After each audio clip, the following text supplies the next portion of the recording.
まだ揺れてる。やばいやばい。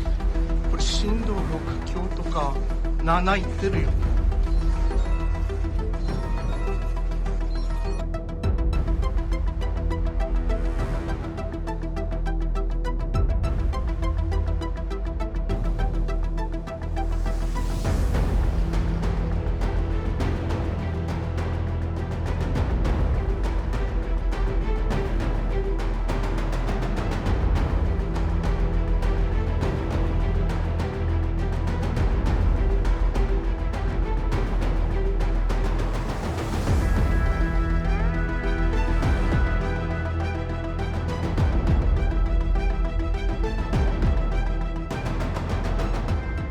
お疲れ様でございます。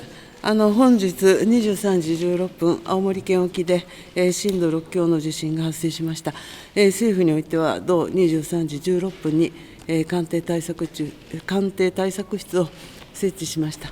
私からは直ちに、国民に対して、津波や避難等に関する情報提供、適時的確に行うとともに、住民避難等の被害防止の措置を徹底すること、早急に被害状況を把握すること、地方自治体と緊密に連携して、人命第一の方針のもと、政府一体となって被災者の救命、救助等の災害応急対策に全力で取り組むこと、以上の指示を行いました。